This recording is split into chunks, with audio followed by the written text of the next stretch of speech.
Hello, JRPetralia here today to discuss the Homebuyer Dream Suite of programs being offered here in 2025. Let's dive in. Let's first begin with a few definitions, the first being how do we define what a first-time buyer is? The most general definition is a person who hasn't owned a principal residence in the past 3 years, meaning a primary residence. In other words, someone could have rented out a house that they owned as an investment property and still be a first-time home buyer. There's also many exceptions. For example, if you have a couple that becomes divorced, the person who is displaced, who doesn't own the home any longer, now becomes a first-time buyer. Also note, if you currently own something like a mobile home or modular home that's not affixed to a permanent foundation, you can be eligible as a first-time buyer.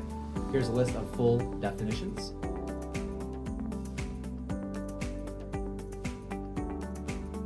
Also note, each program has some sort of household income guidelines.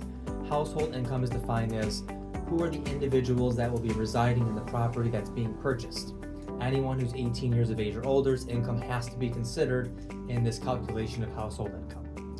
Also note, these programs differentiate income and they put the classification of income into two general buckets, the first being households of one or two individuals, and the second category of income is for households of 3 or greater. So you'll see as we walk through the programs here, I'm going to mention a 1 and 2 person household income and then shift over to the income limits for households of 3 or greater. Here we go. Starting with the Homebuyer Dream Program or HDP, the 1 to 2 person household income for this program is $82,960. When you boost the household size up to 3 or greater, it jumps up to about $95,404. Also note, this is for Monroe County and really the majority of counties in New York State. It does vary a bit depending on the location of the property being purchased, so take that into mind when looking at all these future examples. Next, we have the HDP Plus program that's a bit more robust in terms of income guidelines.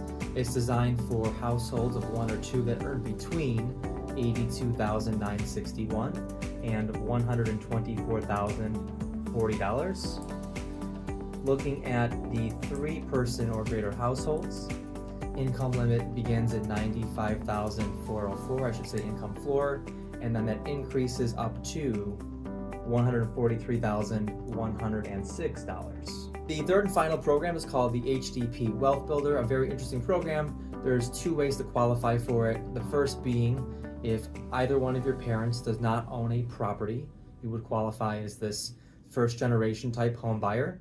The second way to qualify is if you currently reside in a what we call a majority minority census tract, meaning the majority or most people in your current census tract are in a minority type of category. Income limits are a bit different for this program as well, as there's no floor, however just income ceilings for each bracket of individuals. For the 1 to 2 person household, the income limit is $124,440, and flipping over to households of 3 or greater, that income maximum or ceiling is $143,106. Lastly, talking through the benefits of these programs, GRB is proud and excited to be participating in this year's Homebuyer Dream Program, offering up to $15,000 to be used towards down payment and closing costs. I hope you find today's video very helpful. Of course, this is just setting the framework to help have a deeper conversation. Feel free to shoot me a message, call, or text. Once again, JRPetralia here with Genesee Regional Bank. Take care and talk soon.